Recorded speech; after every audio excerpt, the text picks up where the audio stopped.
Dear colleagues, participants of the symposium, dear guests, as you know, the third international symposium of the young scholars in the humanities is dedicated to the research and teaching traditions in Oriental Studies at Tbilisi State University. Our keynote speakers are Orientalists, and special thanks to them. And now it's my great pleasure to introduce you our first speaker, famous German Islamologist, writer, translator of Arabic literature into German, journalist Stefan Weidner. The subject of the lecture is Blessed are the Strangers. Now we can start the lecture. Thank you.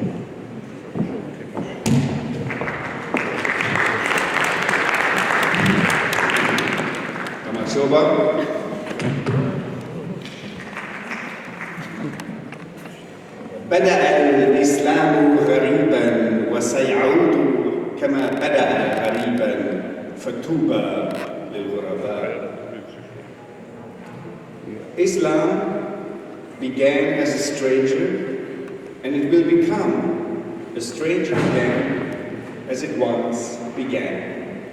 Blessed are therefore the strangers. This is a well-known hadith, one of the sayings attributed to the Prophet Muhammad. Seen from a modern perspective, it strikes that the Prophet perceived strangers as something positive, and that strangeness had been considered by him as a distinction and not as a state of deficiency. One of the reasons for this can be found in early Muslim history. The first Muslims were persecuted in Mecca for their faith and emigrated to Medina in the year 622, called Hijrah in Arabic. This date marks the beginning of the Islamic calendar and is one of the most decisive events in early Muslim history. Being a foreigner and a stranger therefore characterizes the beginnings of Islam. But being a stranger also is the situation of Islam at the end of all times. The Prophet says, its alienness would then be the beginning and the end, the Alpha and the Omega, or the Aleph and the Ya of the religion founded by Muhammad on the Arabian Peninsula. But there is a small catch. We cannot say with sufficient certainty whether this hadith is genuine and really goes back to the Prophet. Muslim believers might object here because the saying features in a canonical hadith collection that is accepted as authentic. As a non-Muslim, the question of authenticity of these prophetic traditions nevertheless arises to me. To understand the problem of authenticity, one has to know that the hadith, or ahadith, as the plural reads in Arabic, were systematically collected and written down only after the death of the Prophet in the year 632. Many of them only in the 8th century. As for our hadith about the strangeness of Islam, it is also noticeable that the word gharib, strange or stranger, does not appear in the Quran. If being a stranger is really as central to Islam as it is claimed, this is surprising.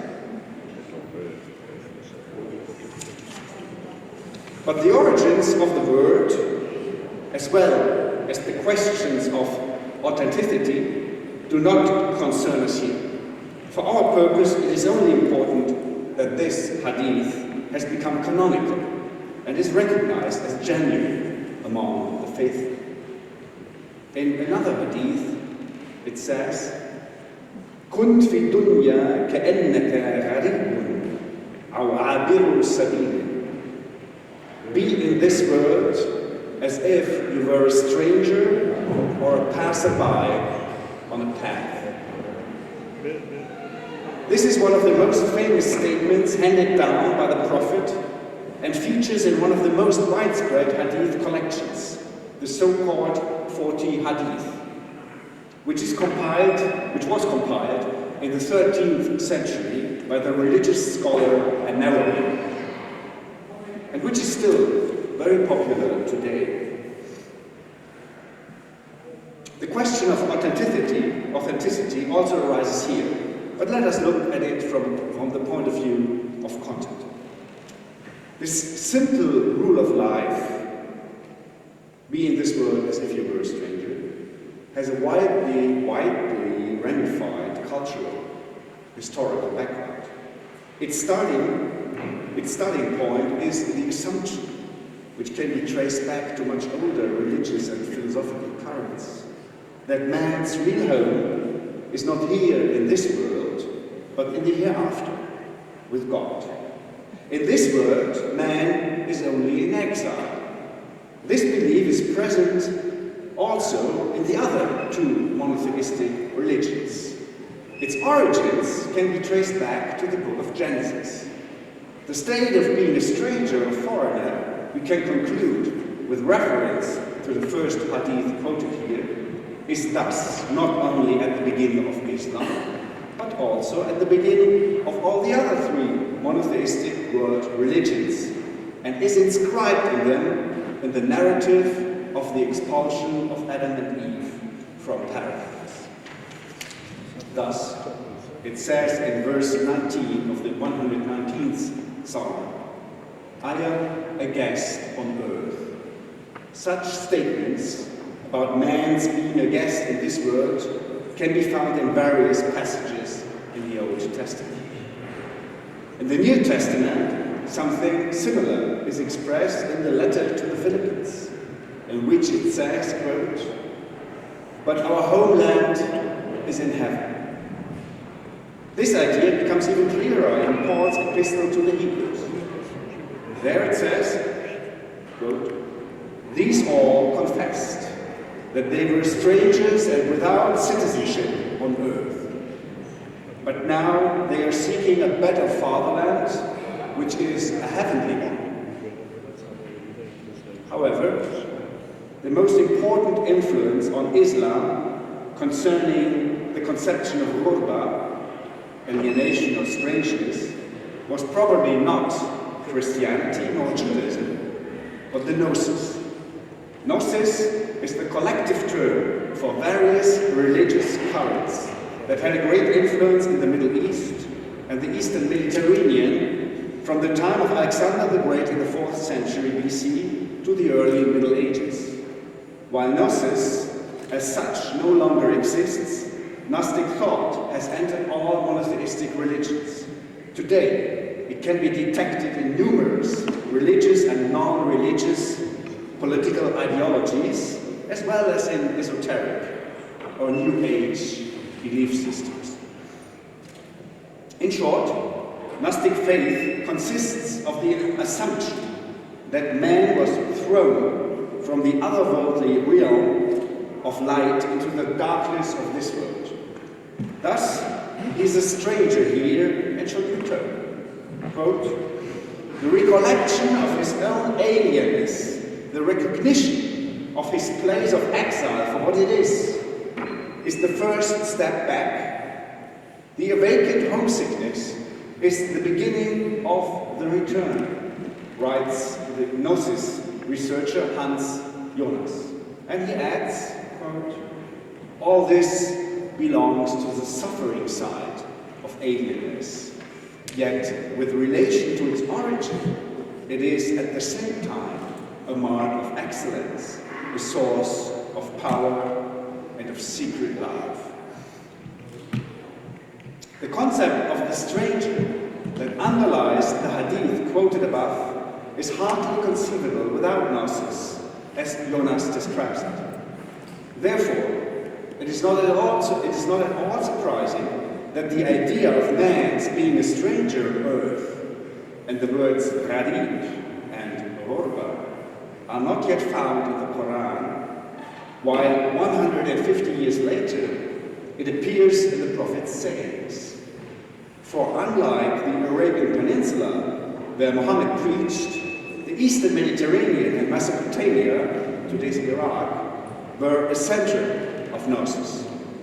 It was precisely there that many hadiths were collected, if not created, and compiled into the canonical collections. Around the year 780, there was a great wave of persecution against the Gnostics, called Zindiq, plural Zanadika, by the Muslims, which actually means heretic or free spirit. In that epoch, Gnostics were considered as threatening to infiltrate Muslims' belief with their own. Quote, in late antiquity, Gnosticism had been able, writes German Islamicist Heinz Hahn, to penetrate and transform pagan, Jewish, Christian, and Iranian traditions with its own understanding of the world. The Islamic belief was also exposed to temptations of this kind. The hadith quoted by me are, to my mind, a result of these Gnostic temptations. Although it is true that the Gnostics were expelled from Baghdad, in the prophetic traditions we still find their footprints.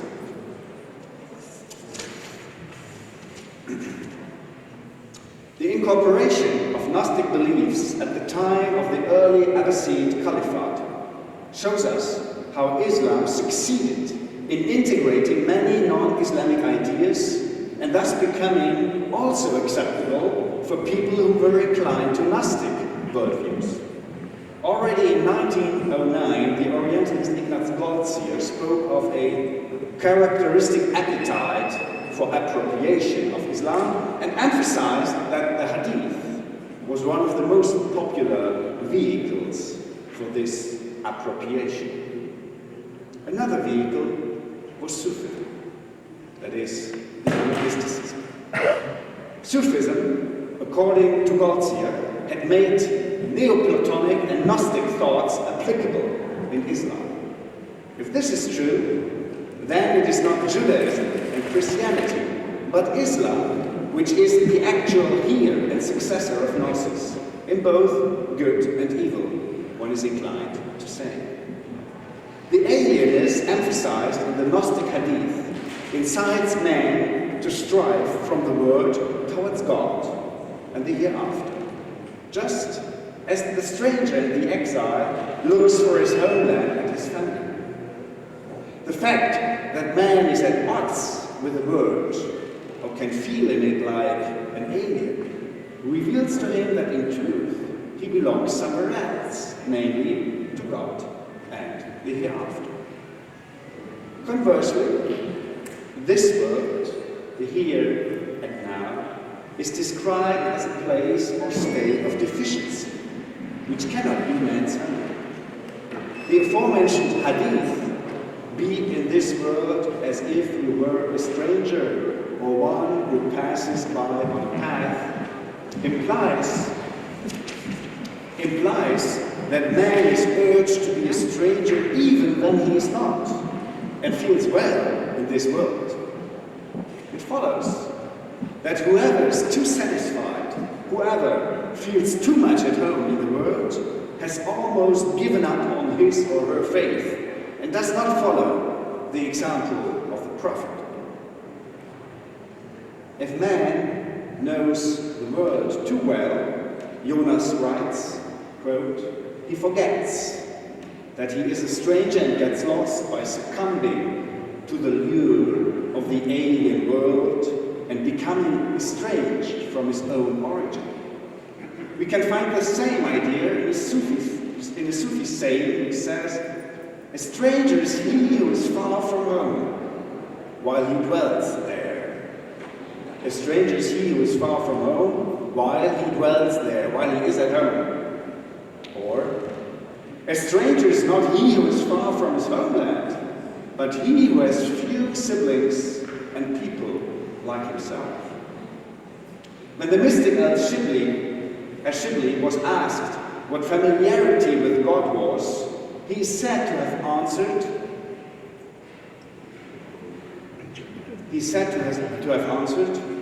your feeling of alienness towards yourself, your soul, and the whole creation. That means that you are familiar with God.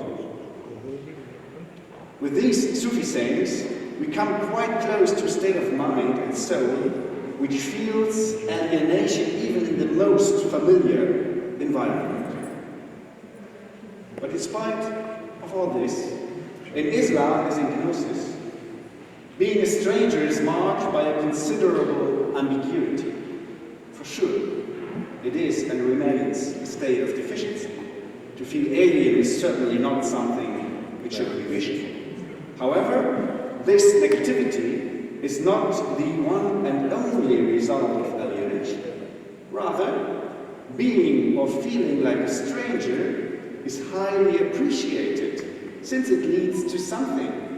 For example, it reveals to us that we are not at home in life on this earth, and that we are therefore not supposed to feel at home. This reminds us of God and brings us closer to Him, even if only by yearning for Him. Or put in worldly terms, it pushes us to create change. Ghurba, or alienness, plays an indispensable role in the imaginary construction of the cosmos and of man's relationship with the Creator. Ghurba is part of the divine plan of salvation as Islam, understood in Gnostic terms, defines it. Ghurba, or alienness, one could perhaps say, is in Islam what suffering is in Christianity. Certainly, suffering is not desirable, but at the same time, it is some kind of memory of God, and it paves the way towards Him, not least because it is the way that Jesus chose to take on suffering. Seen from a higher perspective, being a stranger like suffering in Christianity is therefore not a bad thing and can even be recommended by the Prophet, just as the strong Christian believers have literally sought and provoked suffering, for example, in martyrdom. Just like suffering, feeling like a stranger is a universal experience, not only in religious, but also in existential terms. Every person has an idea of what it means. You all know it. Everybody has felt strange or alien at some point, somewhere, while traveling or even at home. Every child once felt homesick. We do not have to be a refugee to know what alien is or being a stranger means. As a refugee and exile, we only get to know it more drastically. One could, therefore, extend the realm of Ghurba, strangehood, alienness, or alienation, into everyday experience. Then, it is a metaphor for all sorts of frustrations, exclusions, disabilities, annoyances, quarrels. In other words, for the sum of what we experience as problematic when we are in the world. These experiences remind us that we are only human beings, not gods, that we can become sick, that we will die, that there are many things that seem incomprehensible, alienating, frightening to us, even if in many respects we succeed in establishing ourselves in the world.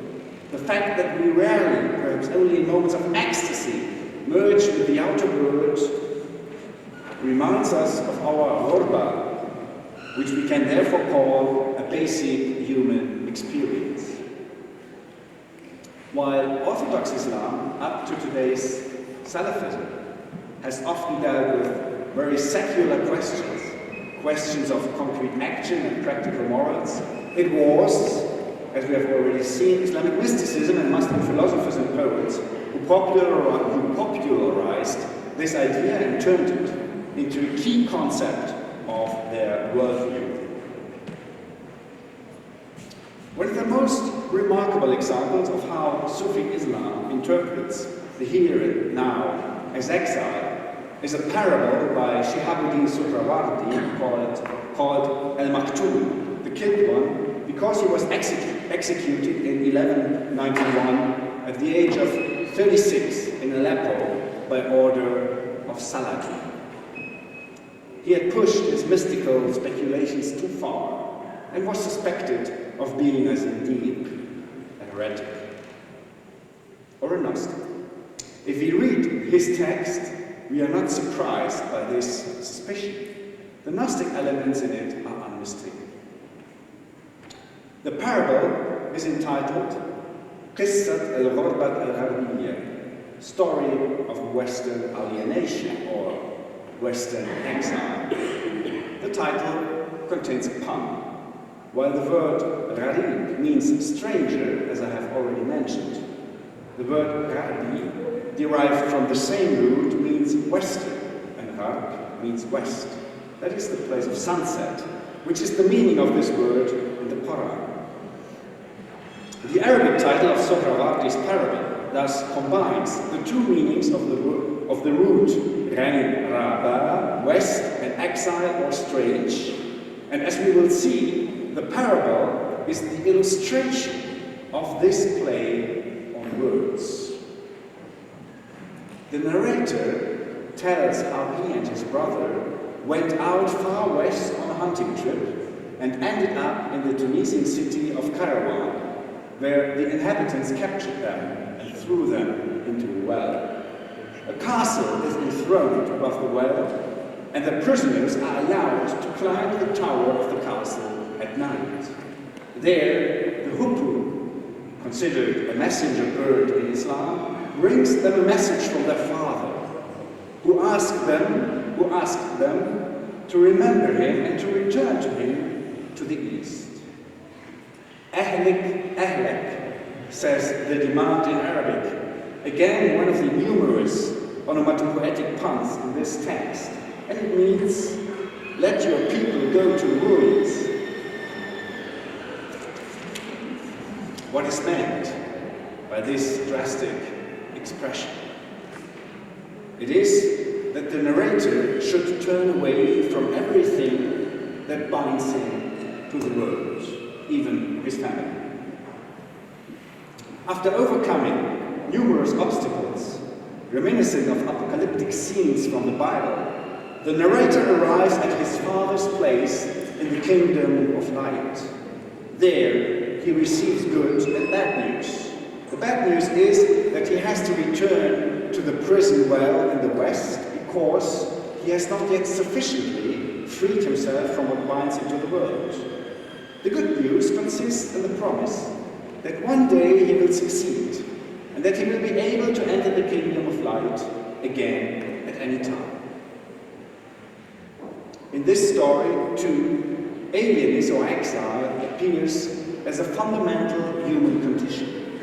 What is new, however, is that, according to Suhrawardi, it seems possible to break out of this existential alienness or alienation, even if only for a short time. For example, in sleep, in dreams, or in mystical ecstasy. The narrator, we remember, is allowed to climb up from his prison to the towers of the castle at night, where he receives his father's messages, that is, from afterlife. This is at least a foretaste of home, a foreboding of a state of non-alienation. The two spheres, home and exile, east and west, this world and the hereafter, are separate, but they know from each other, and there is some kind of communication between them. If the separation of the spheres were complete, we would feel no alienness, because then we would not even know about the existence of the other sphere. Exactly that which makes the separation evident, Ghurba, points the way towards transgressing and ending it. The Sufis and other believers have tried to follow this path. Their means were manifold. An ascetic, pious life, wanderings faithful to the Prophet's saying, be like a passerby on the way, certain ascetic body techniques or ecstatic exercises, and finally, music and poetry. For them, Ghurba acts like an additional sense that enables them to receive messages from the unknown or from the hereafter. It is a form of being chosen, elected. By perceiving themselves as strangers, they fulfill for all the other, more normal people, the function of the messenger birds. Depending on how they do this and how they perceive themselves, and we perceive them, we call them prophets, seers, mystics, poets, thinkers, or just madmen, schizophrenics, psychos.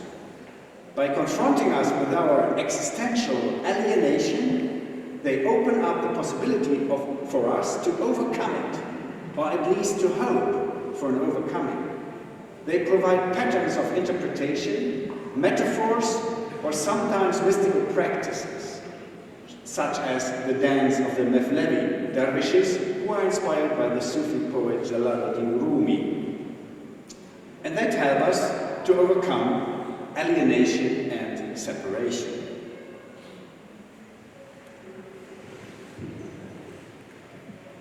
For the Muslim Sufi poets, the overcoming of the distance to God takes place above all through love. In contrast to Christianity, this does not only mean charity, but also erotic, even physical love and attraction. Where love succeeds and leads to ecstasy and fusion, it becomes a symbol for overcoming separation, loneliness, and the feeling of being a stranger. This explains why the Sufi poets are also great love poets. In the Islamic tradition, ecstasy in physical love is seen as a foretaste of the paradisiacal afterlife. Islam has had to take a lot of ridicule for its sexualized idea of the afterlife. I think wrongly. Sexual intercourse in the paradise is in principle quite the same as that on earth, only a little more enduring. Thus, the central element of the paradisiacal delights of the hereafter can already be experienced in our world, in the here and now. It is the overcoming of our fundamental alienness in the ecstatically experienced sexuality.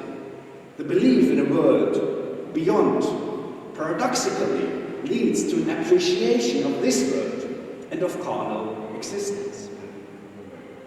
It therefore has also appealed to contemporary Arab writers, although most of them are not religious. Due to the political situation in their homeland, many of these authors actually have lived in exile. And since the exile, Ghurba, according to Sohrawardi's narrative, lies of all places in the West, Gharb, there are numerous points of reference to the Sufi legends for those authors who really live in the West. They describe their existential plight with just as impressive metaphors as their medieval ancestors. نسافر كناسي لكننا لا نعود إلى أي شيء. We travel like other people, but we return to nowhere, writes Mahmoud Darwish, the most famous poetic voice of the Palestinians. His poem closes with the lines, لنا بلد من كلام تكلم تكلم لنعرف حدا لهذا السفر. We have a country of words. Speak, speak, so that we may know the end of this travel. Today's Arab poets have learned to see their real exile in terms of a metaphor and as a symbol for existence as such. They have learned how to gain comfort from the universalization of the idea of exile even without explicit reference to an afterlife. If in truth, this truth being religious or existentialist, all people are in exile, then the real exile no longer appears to be a disadvantage, a stigma, or a reason for discrimination, but opens up the possibility of solidarity and for what we might call some kind of brotherhood of strangers. In a poem with a significant title, El Hudhud, the hoopoe, the messenger bird I already mentioned, Mahmoud Darwish takes this thought even further. There he says, أسرى ما نحب وما نريد وما نكون لكن فينا هدهدا. We are prisoners of what we love and what we are, but inside of us there's a hoopoe. Of course, this is a clear-cut allusion to Sohrawardi's text. What we love and what we are corresponds to the earthly entanglements in the text by Sohrawardi. We can equate it with our present ideas of home and identity. When Darwish writes, but inside of us there's a hoopoe. The hoopoe reminds us that we are strangers in this world, that we have other, higher affiliations, aspirations and desires, which are devoid of conceptions of home and identity. This understanding results in a new perspective. What was alien before now appears exciting and tempting.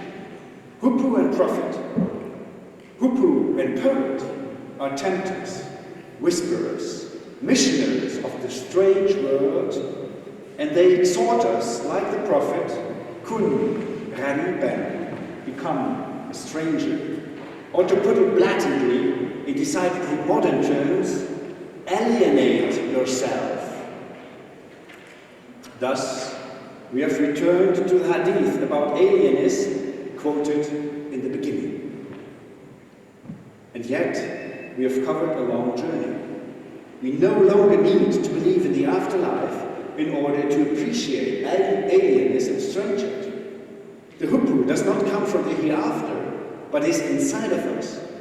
We can free ourselves from the constricting ideas of belonging, of home, and of identity, which are the modern names for the earthly entanglements the Sufis wanted to get rid of.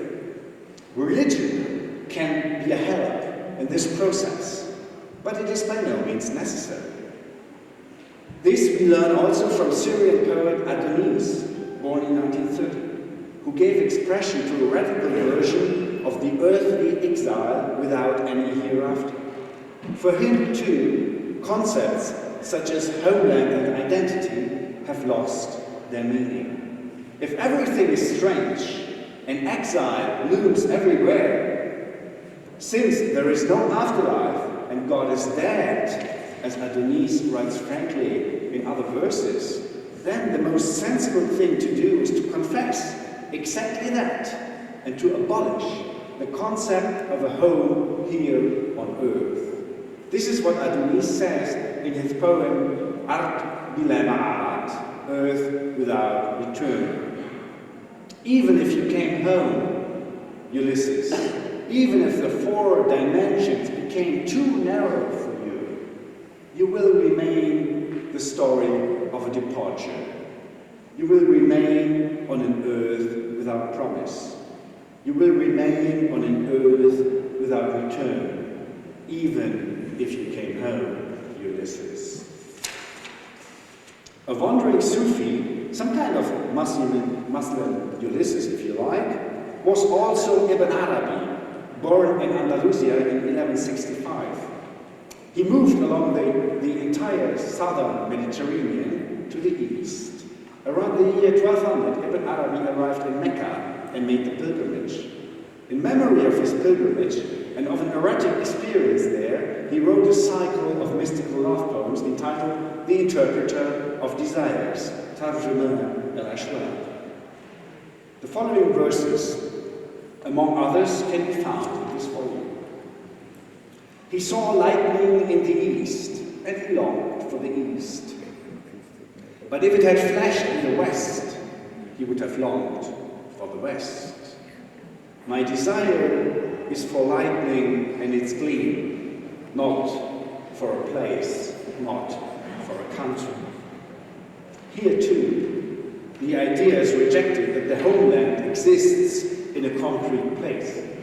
The true home is the lightning, which symbolizes the ecstatic moment. As such, it is settled in the transient, and thus in this world. But already in this world, eternity flashes up, conveys a breath of paradise. 750 years later, we find a similar idea in a short poem by the French poet René Char. Char writes, Si nous habitons un éclair, il est le cœur de l'éternel. If we inhabit a lightning, it is the heart of eternity.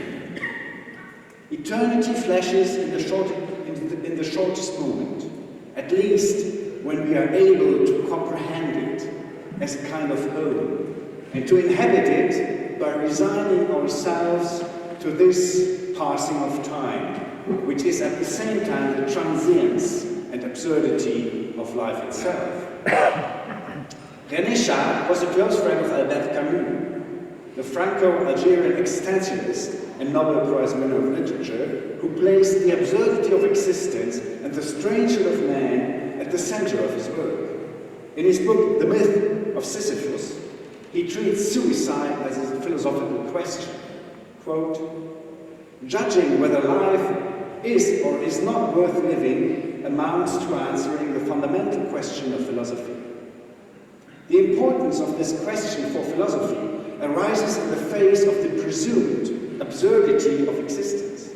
Existence is absurd because the world is inexplicable and man feels alien in it. Camus writes, quote, a world that can be explained, even with bad reasons, is a familiar one.